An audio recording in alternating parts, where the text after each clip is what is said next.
Welcome back to Titans of Food Service. My name is Nick Portillo, and this week I'm excited to welcome Alex Strauch. He's the founder of Conza.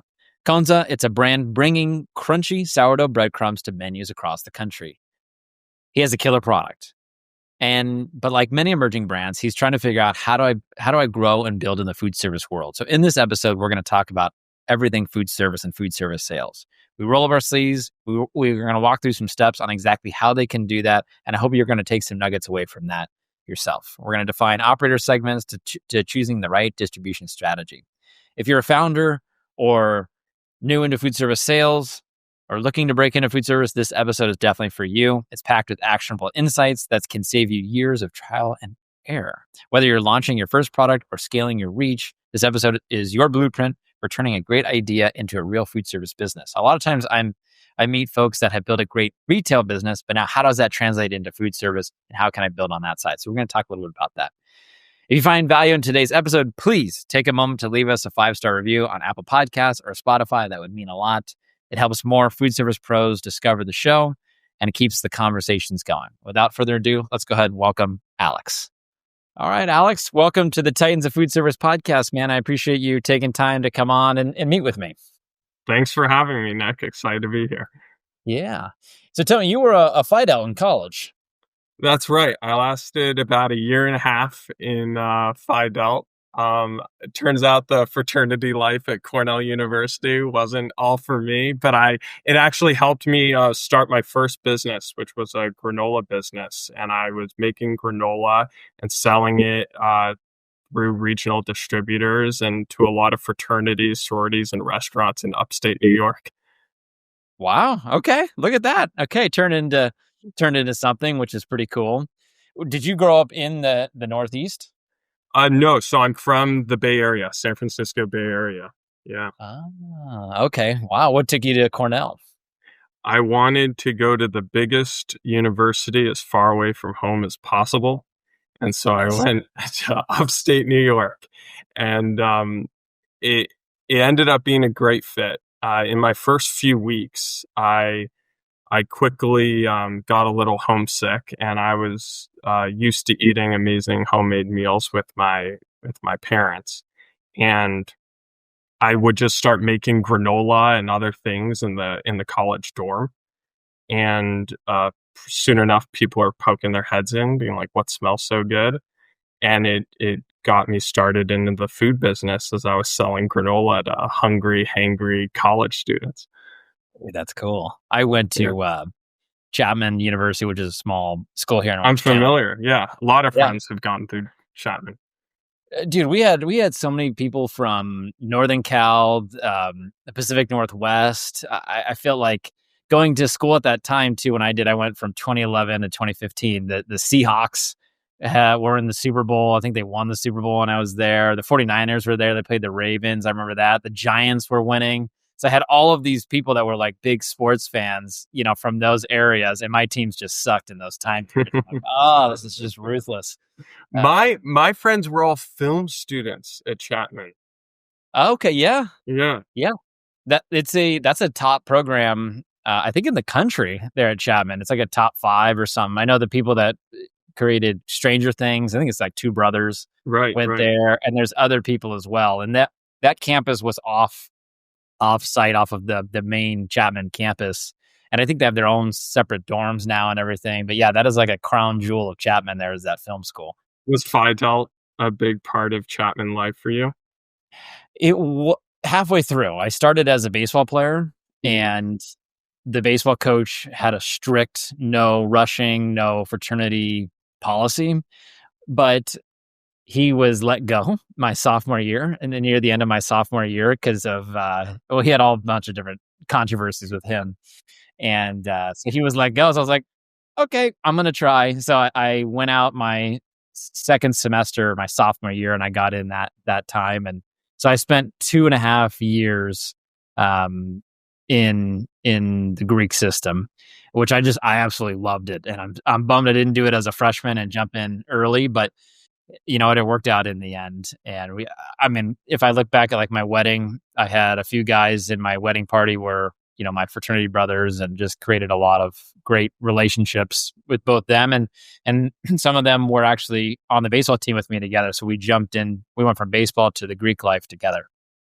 Right. Yeah, that's great. No, I'm seeing a fraternity brother next month, actually. Oh, that's awesome. So I remember in my dorm, we had, I think it was called a micro fridge. We had a microwave and a refrigerator attached to each other. But how would you be able to cook or bake granola? We lived in like 10-story high rises, and there were full kitchens on every floor. And so as demand grew, I had a team on every single floor making granola in every single kitchen. But then from there, we rented space at a large commercial bakery in Ithaca, New York.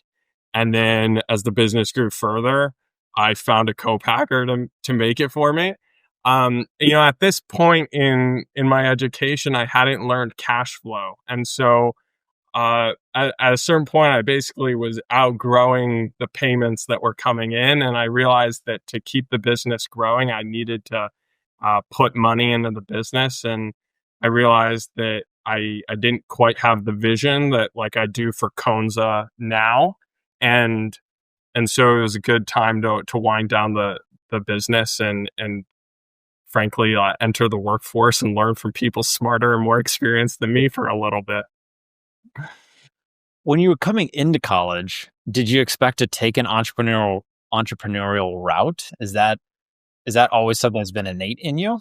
I thought I was going to be like a CIA agent or an Wow. architect. Those were the jobs that were interesting for me. But it turns out I'm not. I don't have a design sense to be an architect, and I'm probably too charismatic and talkative to be a CIA agent. So, Yeah. but as you know, it's very satisfying feeding people and seeing the smile on their face. And I've always been a natural sort of business person and salesperson. And so the satisfaction of getting to feed people healthier food is like a really simple life mission that, you know how to spend the rest of your life, and hopefully you can make a living doing it. Yeah, absolutely. I mean, the food business is a great place to be. It was funny going into college myself. I wanted to be in wealth management. I wanted to be a financial advisor to help people with their money problems. My dad had been in the food business his whole career, and when I graduated from school from Chapman, we started the business together. And I never thought it'd be a career path for me to be in food or the food service industry, but it's been 10 years now, as of this week, actually, or last week. And it's been pretty cool. It's a great place to hang your hat, and it's a great career, great industry to have a career in.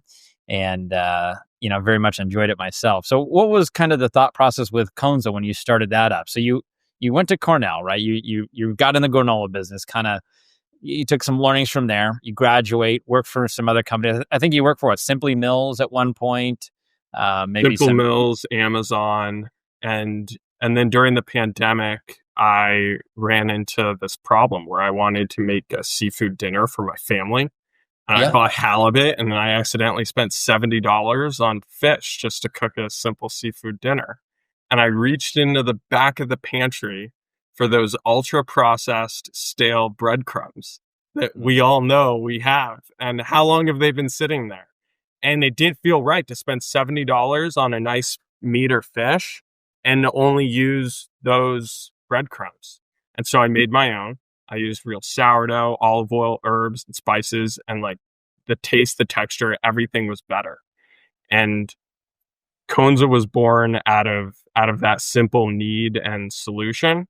Started selling it to meat and seafood shops where we knew the need was real. And today we're in over 150 premium meat and seafood markets and grocery stores, and we're the number one brand in most of them. And what interests me is that as I've been selling in retail, which I know you guys have started a retail arm of your business recently, I've learned that the food service side of breadcrumbs and coatings and panko is an order of magnitude larger of a business. if you just think of chicken tenders at your stadium, or you think of chicken parm at every Italian restaurant. And so it's so much bigger of a business. And I see that there's like a big problem, which is that there's very limited options in the world of breadcrumbs and panko. The quality of ingredients is subpar. There's always added sugar, ingredients the chefs really want to see. And there's zero premiumization. Like no upsell opportunities for like the distributor, for restaurants, and for the consumer. And so I think Conza has a big opportunity to solve that problem, because we made the first sourdough panko, which can be easily interchanged with any other panko a chef uses, but it has real bread and it has a really artisan country flavor. And that's why I was excited to reach out to you and learn a little bit about how we enter the food service side of this business. Where's your product being produced? So we have a whole co-packed supply chain. There's less than 10 breadcrumb manufacturers in the country, and we work with one of them. Gotcha. Getting into food service, so there's definitely differences between food service and retail, right? Which I'm sure you're seeing as you get into food service. And with food service, it's really working on operator demand, going out to your large venues. So if you live there in the Bay Area, think of like your large stadiums, like where the Warriors play, or the 49ers, the Giants, those types of stadiums that could use, hey, I'm using a local product for my breading or whatever it may be. Those types of places, try to get that operator demand, because then they create that pull through with the distribution, getting stocked into what we call broadliners. So it'd be like your Cisco or US Foods. Up in Northern California, you have Buy Right, General Produce. I mean, you've got a handful of different distribution outlets. And usually I usually tell people, like, kind of focus on an area and get really, go kind deep, right? Exactly. Inch wide, mile deep, and really build the story. And then from there, because what you'll need to do is get the Cisco, US Foods numbers, those types of things, their stocking numbers set up. And so finding those local customers that can help you do that. And then you can take those, it's called SUPCs for Cisco, or APNs for US Foods. Then you could take those codes across anywhere in the country, to any other Cisco or US Foods. You also have PFG, which is there in the Northern Cal, which is a large broadliner nationally as well. So you kind of get established in one area, and then you scale out from there. Kind of get your proof of concept, if you will. So it sounds like you really need to start with a couple anchor customers that can earn you these regional or broadline distributors. There's many different ways to go about doing it, but essentially that is one way, especially for a brand that like yours, where it's kind of that better for you. You're trying to disrupt a category. Try to build a story around it. You get a handful of customers, maybe put some social media backing behind it, do some collabs with them. And then you could take that story to other operators that are like them and say, hey, we've have this story. This product is doing well. Here's the numbers, the trends that we see, and why our product is a fit. And then that way you can essentially, you take it to others, and then you tell that same story. When you get the product stocked, because that's going to be the hardest part, is always getting the product stocked into distribution. Because the distributors, they're focused on tens of thousands of different items, and they want to sell their brand, right? So Cisco wants to sell Cisco brand, US Foods wants to sell US Foods brand. So that's their priority. So you have to work to get, work within those confines, but also say, hey, should be a priority as well. It has an opportunity for you to make money. And if you can get the product stocked for an operator, let's say for one of those stadiums, then they bring it in, you give them a few marketing dollars, essentially a percentage of the total sale. And they can use those marketing dollars to take you from closed coded to open coded. So that means essentially opening up your product to the whole marketplace, not just those stadiums. And then essentially you have a cart to sell from. Then you can go to your mom and pop shops. You can go to your local hotels, anywhere that you feel you have product market fit. You can start going to those places because they're open coded. Yeah, that makes sense. So we have two product lines that I think could work in food service. We have a plain sourdough panko, which cooks just like any other panko, but just Yep. tastes better. And then we also have this more value added product, which is toasted and seasoned. And it's Sure. really taking on the breadcrumb topping trend that you can find at like Sweet Green or pretty much every nice Italian restaurants. You know, breadcrumbs are sprinkled on Caesar salad and on top of pasta. And I'm curious which of those product lines do you think has the bigger opportunity? The one that, you know, it's really interchangeable with every and substitutable with every other product on the market, or one that might save a chef time, but it's a little more niche, might have slower sell through.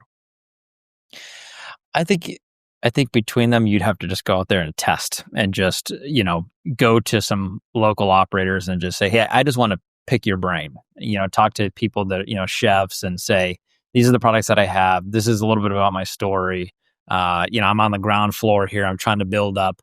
And, what would be your thoughts? Would you be willing to try it? If I just gave you a case for free, would you be willing to do a, menu edit? It's like, like a nightly special or something like that, just to try it out and see the product functionality. Because you want to make sure that the product, like we said, saves time or saves labor. Those types of things are important. It brings a value of them in some sort. Maybe it's, cost saving or time saving. The flavor is there. It's all when it, if you think about a restaurant, it's all about repeat business. And people, they don't always tell you, hey, this dining experience, it sucked. They don't tell you directly. They just don't come back. And then they tell their Mhm. friends it sucked. So when you go to a chef and say, hey, this product is something, it's an elevated eating experience because I want to make sure that I can help you and bring value to you and having your customers return and reorder from your restaurant or your operation. And so positioning your product like that it's a value to them, it's an upscale, or it's a value added experience goes a long way. So so is a common sell-in to a restaurant or a restaurant group is here's free product, try it out for a nightly special. And but then the consumer, like you said, the restaurant goer might not have like that much feedback, even if they loved the sourdough crunch topped mac and cheese or crusted salmon. And so how do we then convert that into a more of a repeat business and for them to really pick it up as a menu item? One big difference in retail and food service is that sampling aspect. You have to be willing, you have to put the product in the mouth of the decision maker, whether that's the owner of the place or the chef or the food and beverage director, whoever it may be, they have to try it. So sampling is important. I think when you're first starting out, providing free cases, which I know is a cost to you because those, your cases are not cheap, but providing free cases up front to just run a test.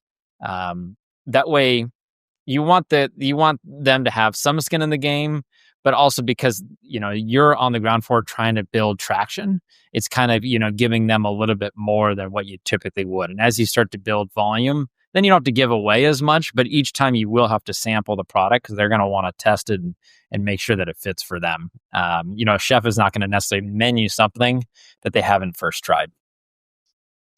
That's really constructive help. Thanks. That's great. Yeah. I think it's in the food service industry, people are always trying to disrupt it and bring in new technology and whatnot, which I think is great. I think it's a compliment too, but it's still that old fashioned, old school, palm pressing, getting out there and shaking hands. And some people in the industry call it belly to belly selling, being in front of someone and talking about it, getting the product in their mouth. It's incredibly important food service can be more profitable. Your margin could be greater than retail, but it does take time. The time to success is slower than what it is in retail. It could take you 6 months to get your first, nice hit. It just takes a while for people to make decisions. Think about like a menu when you walk into a restaurant, or if it's like a chain of restaurants, like they have 10 units, let's say. For them to change that menu, they're not doing that every day per se, because there's operations and procedures that they have. So it takes time and you have to stay top of mind. You have to continue to sample it. Even if they try it today, doesn't mean they'll remember it tomorrow. So it's important to stay on top of them and or on top of the opportunity and make sure your product's front and center. Based on a lot of the other interviews that I've listened on this podcast, it sounds like in the world of food service sales, you're in the email and call game all day, every day. And Yeah, I'm guessing you're just hoping for the 5 or 10% of responses that you might actually get, because you're not everyone's going to respond, especially not anytime soon. And so it sounds like it's a bit of a numbers game, patience, persistence, and you yep, only need the one win at a time to keep the ball rolling. correct. Some people, there's an adage in the food service industry, numbers is 10, 3, 1, 10 reach outs to get 3 appointments to get 1 yes, 1 sale. Now, are those numbers accurate? I don't know, but I've heard that many times throughout, in my career of what it takes in food service. It's a lot of putting your pole in the water, prospecting, and trying to get to just an appointment. And then once you have the appointment, you have to just maximize your time uh, and make sure that if you think about if you're selling to a chef is busy. They're on their feet all day long. They're working with their hands. They're working with their team. They may not be checking email or phone. Sometimes text messaging is a better way to get a hold of them. So you have to come ready to present your company. You could a lot of times. Sometimes people get too caught in the story of their company. The chef wants to talk about why is this important for me. Kind of let's get to brass tacks. Let's try it and then take it from there. Kind of maximizing that time and bringing the information like pricing. Eventually where it's stocked, and other pertinent information that they need to make a decision. Um, you heard my sort of pitch for what I think the business opportunity is, as far as helping chefs justify a premium price on like nice meat and seafood on a healthier option. Do you think those are valid? And of course, like the fact that sourdough is very high trending, it's one of the fastest growing bread flavors. Like, are those valid selling points that a chef or a restaurant purchasing manager would actually hear and Yeah. agree with? Yeah. I think those would be, it's what you make it. I think today where you're at currently, going in with those talking points, and you can always adjust it as time goes on. I'm sure you've heard the MVP, the minimal viable product, which you probably started with when you first started your company. It's the same thing when you're making a sales presentation. Let's start with just the bare minimum. What I'm going to say to you today in a sales presentation is going to be drastically different from on my 100th call that I'm going to make. It's going to transform over time. And by the time I get to the 100th call, I'll be so experienced that I can teach somebody else how to do it on my behalf. Yeah, that makes sense. Great. Yeah, so like the stage that we're at now is I'm trying to find the regional distributor. So we're based in Boston. Conza, Conza, is based in Boston. And there's some regional distributors here that do meat, really nice meat, seafood, but also premium seasonings and condiments. And so I'm trying to get meetings with them to learn what are their anchor accounts, and then go with them or separately to those anchor accounts, which are some of the universities up here, or there's a few restaurant groups that might be a good fit. And that's the process. But as you know, it's like you said, it could be a 6-month process, and I might have to give before I take. Correct. I apologize. You grew up in Northern Cal, but you live in Boston. That's right. Yeah. Got it. Okay. So yeah, I don't know the Boston area as intimately as I do the California market, but I think in Boston you've got Baldor, you've got the Cisco, US Foods, PFG. I mean, you got all the same, national distributors there as well. Yeah, I think I like that approach. You have the Cisco and US Foods again. They're pushing their private label. They're looking at, how can I sell my brand? Because as a sales rep for them, they get a commission or higher pay on what they sell that's in their brand. So like your brand is not necessarily a priority. However, in your market, maybe it's Baldor or somebody else, they could, I think there's Ace Endico. I'm not too sure on the distributors there in that area, but there's these smaller, more regional, more local distributors that you could reach out to. and they'll partner more with you on an item. Well, they'll take ownership of it themselves. They will take out to their customers. They will have, a sense of pride and really buy into you and your story. And sometimes you can incentivize them as well. Give different promotions for their distributor reps to go out and sell on your behalf. You could do that kind of a sell in. You get I've seen like you sell in, you get a certain dollars per case, for example. And if the customer continues to buy within 3 months, you get another bigger kicker from there. And then just staying top of mind with those sales reps is the most important part. Mm-hmm. Is it ever possible to be too persistent? I know you always talk about immediately follow up and don't Yes. be afraid to reach out. I think as long as you're bringing a value, think about yourself as, as the CEO of your company.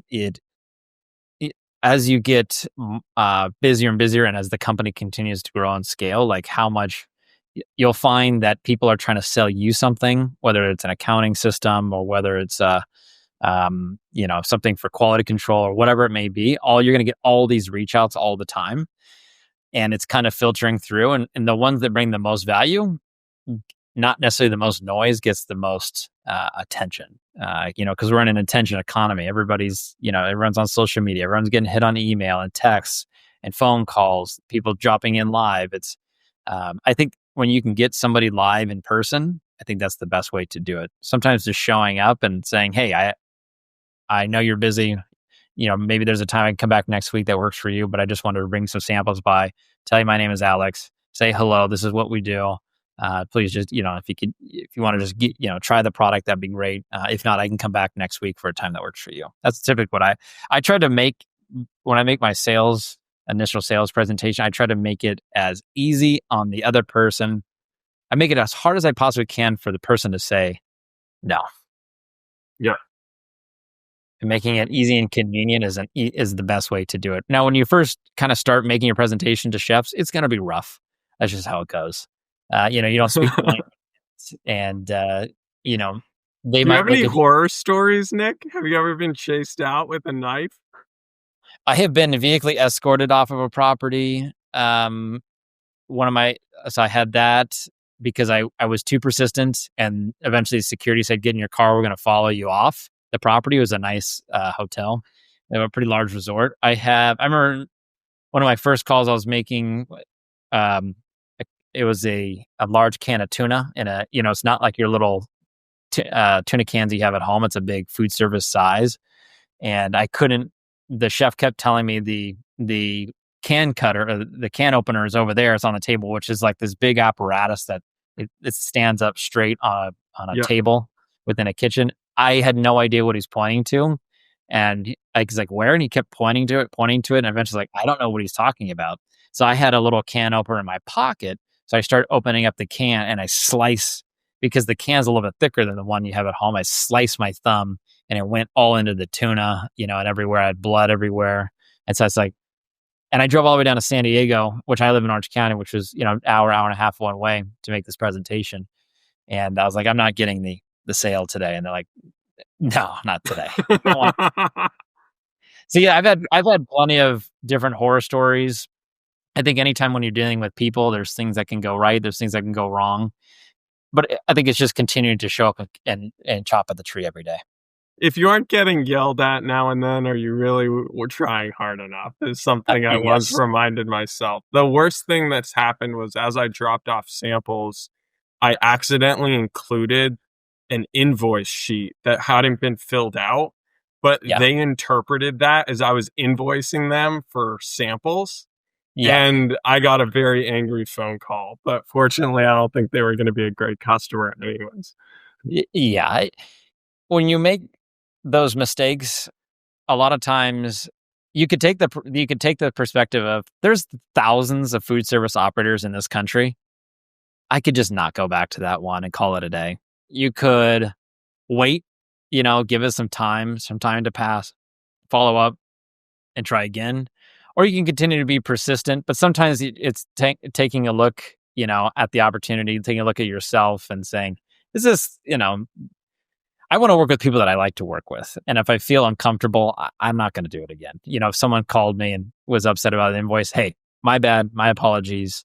You know, Now imagine if they had your business and they called with that and kind of held you hostage and got mad at you. You don't want to deal with that. It's too much. 100%. Yeah. Well, this is great. This gives me some real tips for what I can start doing as early as tomorrow. Heck yeah, man. Yeah, get out there, have some fun, and I never liked the phrase, you got to fail. Failure's key, but it is. I mean, it is just a part of it. You're going to have more no's than you do yeses initially, but again, as you get success, you can kind of narrow in a little bit more on who exactly is the right customer, and then when you go see that customer within the segment that fits your product perfectly, you're going to get frustrated. I get frustrated at least when someone says, no, not interested. When I'm like, no, this product is perfect for what you're doing. And then you start to talk with conviction that I have success. I know what I'm talking about. And then, you can speak with more authority. Yeah. That sounds great. Real quick, you mentioned like the nightly special as a really easy way to sort of let a chef test something. Are there, and that's a trick of the trade. Any other tricks of the trade like that where, like you said, it's really hard for someone to say no to a free sample that they can offer, on the menu that night? You have a retail pack, right? Where your product comes in like almost like a salt shaker. For our retail packs, yeah, we have the shakers, and then we do bags, and then for food service, bags and boxes and large 25-pound sacks. We represented Cholula years ago, and one tactic that we took, because it's a bottle, right, and that sits on, it's a hot sauce that sits on the table. Our team, when we'd go eat at a restaurant with family or friends or ourselves, we'd take a bottle everywhere we'd go and just leave it on the table when you're done. You could, because then the waiter or the waitress comes around. You can even leave a little note, so that way everywhere you go when you're eating out, like you're always selling, right? You're always promoting. So it's a little tip. Essentially, we can leave something like that that's shelf stable and doesn't need to be refrigerated. I love that. That's a great one. Yeah. Well, all right, man. Well, I hope this was helpful, and I appreciate you coming on and sharing your story. And you're going to crush it out there. It's a great industry to be in, as you know. And if you ever have any questions, I'm here to help. Thank you, Nick, and so glad to be on your podcast. I listen every week. Fantastic, man. Thanks so much.